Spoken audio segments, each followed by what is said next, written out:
We've got Jamie Eisenberg on the scene at the NFL league meetings. Here's what you need to know. Adam and Jamie here. All right, let's get some injury updates here. Nick Chubb, Joe Burrow, Tank Dell. Do you think all three of those guys are good to go 100% in week one? I would say Chubb, no, if I had to guess right now, and the other two, yes. So I think we'll get Tank Dell ready to go based on what D'Amico Ryan said. Sounds like Joe Burrow is, going to be ready sooner than that, coming off of his injury. But Chubb is the one that's tough to trust. And Kevin Stefanski at the owners' meetings, that's what we're talking about. For all the coaches speak, and we're doing this after the AFC coaches. Kevin Stefanski kind of said, that they're monitoring Nick Chubb and trying not to, make sure that he rushes back too soon, so that they have him for the majority of the season, as opposed to, making sure he's ready in the off season and even, the early part of next year. So if I had to guess, Chubb, no, the other two, yes.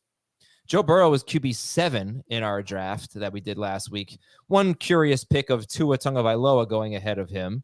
That won't happen very often. But also Anthony Richardson went a round and a half ahead of Joe Burrow.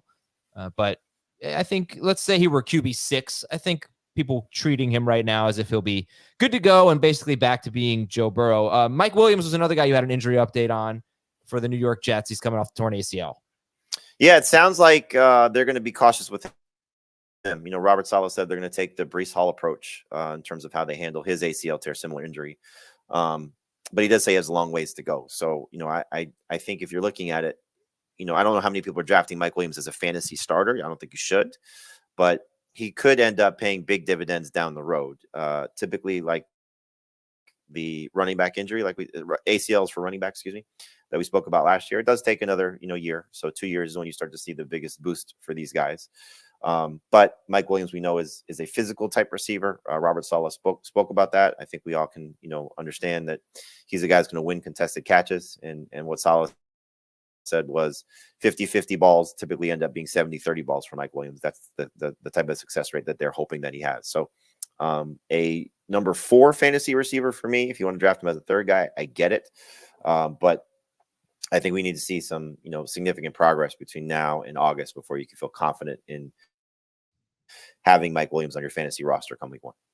All right, you spoke to the new Titans head coach, Brian Callahan. You spoke to Zach Taylor, the head coach of the Bengals. They talked about their backfields. Coming out of these meetings here, how would you rank Pollard, Spears, Zach Moss, and did anything change? Nothing changed. Callahan said that he doesn't have a definitive idea yet about what the splits will be for the workload for Pollard and Spears until he gets his hands on them. So, once they start workouts, which for them start in a couple of weeks. I think Pollard will still be the lead guy. I think Spears will have a significant role. But I also feel the same thing in Cincinnati. And Zach Taylor sort of spoke about that for Zach Moss. And he did bring up Chase Brown and Travion Williams. I think we're all hoping it's going to be Chase Brown. At least I know I am. So we'll see how all these, backups work in with the starters. But in terms of the new additions, it's hard not to expect Pollard to be the lead guy come week one, Moss to be the lead guy for the Bengals come week one.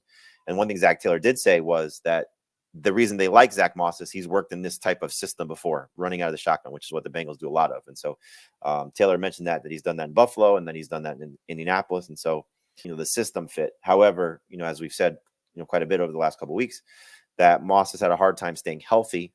His time in Buffalo was, I think more indicative of that than Indianapolis. But when he was given the opportunity to be the starter, he wasn't able to hold on to it. So are we chasing, what was great production in a small sample size for what he did for the Colts last year when Jonathan Taylor was out?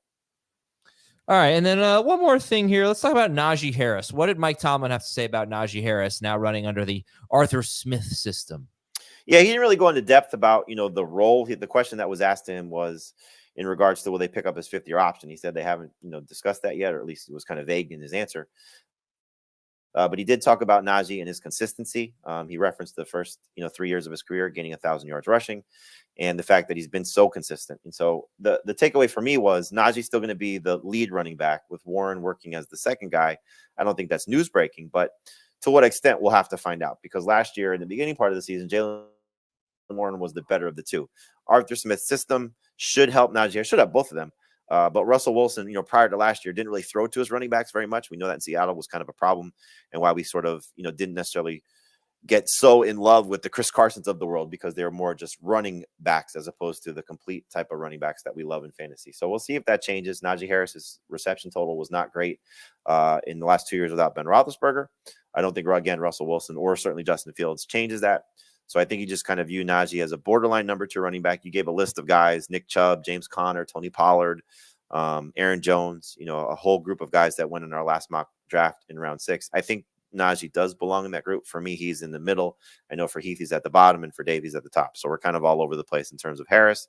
I do think, though, it's great. It's a great investment, not just in Jaylen Warren, but guys like Jaylen Warren, guys like Tyjae Spears, guys like Chase Brown that have the chance to maybe be significant contributors as a backup, but also we know could be potential superstars if the starter does get hurt. So it's worth your investment, not long after those starters get drafted, to take some of those backups, because they could be really good throughout the course of the season.